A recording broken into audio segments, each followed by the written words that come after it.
Hi everyone, welcome to my channel. My name is Mark. Today I'm going to talk about these two shots I animated in Godzilla vs Kong. Let's take a look.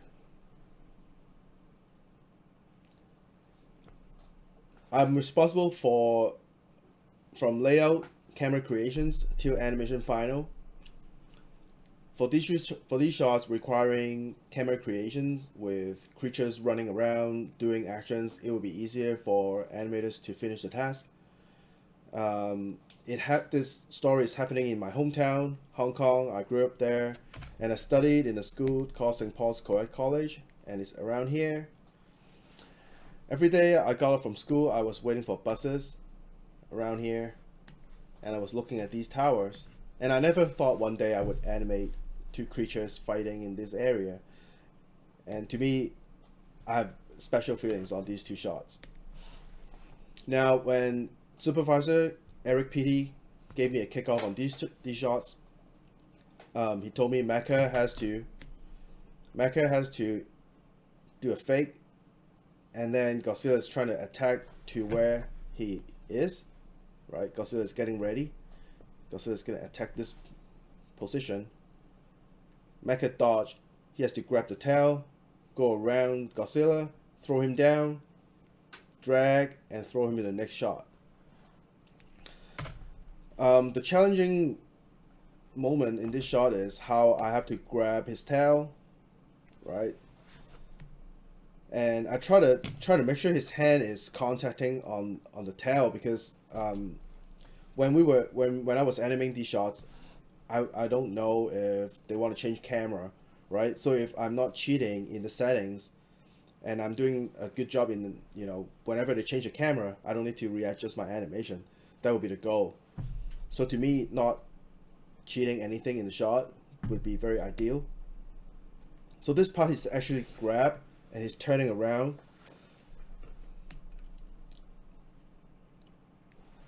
And his hand is always attached to the tail. Now, working with these tails, they have IK tail and FK tail.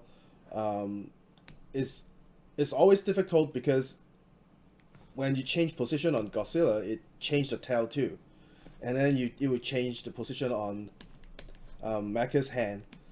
Now, one quick note is, when I was working on this shot, Godzilla's head wasn't this close. I was trying to have Godzilla in frame, not being cut off.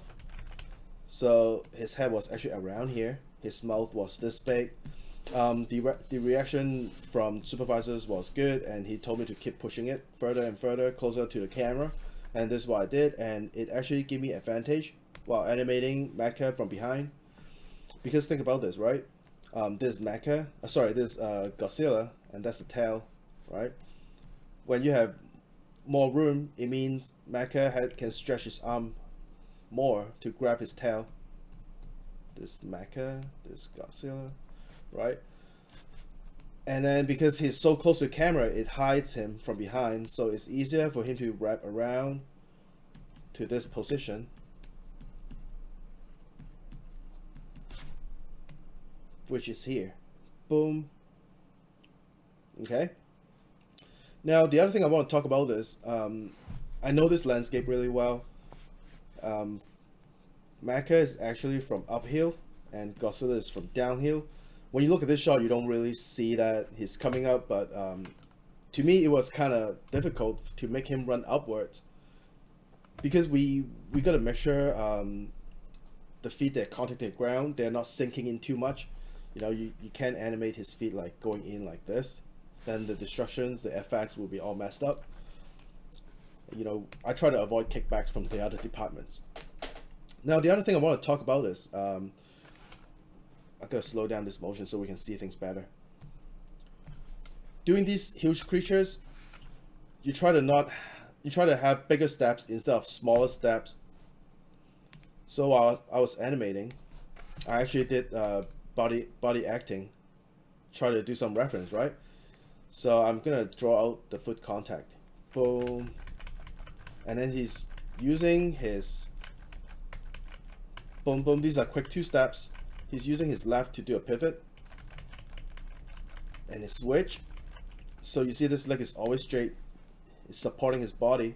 to turn around to the next shot. You see his leg is up in here.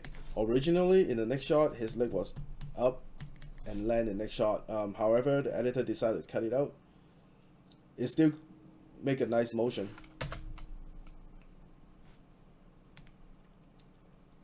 And I also want to talk about the landing.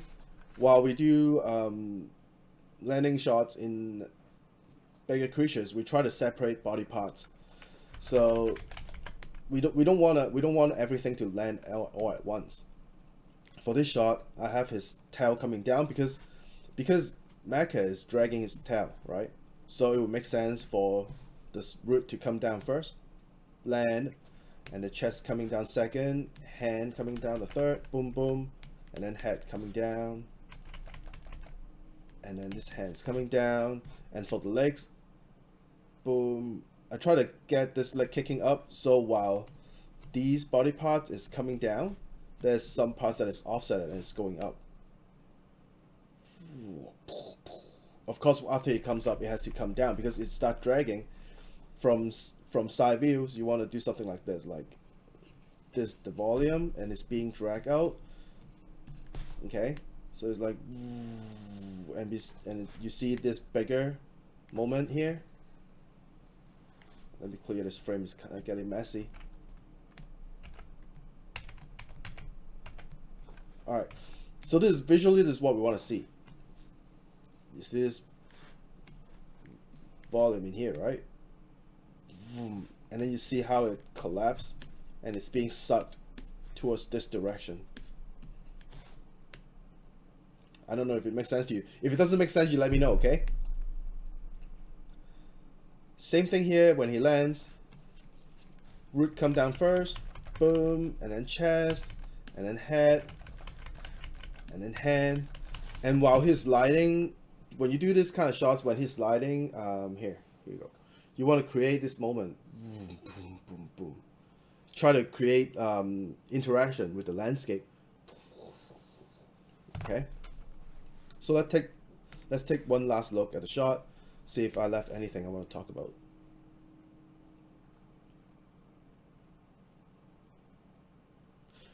Great. I hope you guys enjoyed this video. I hope to see you guys next time. Thank you. Bye. Please give me comments, subscribe, and like. Thank you guys. Bye.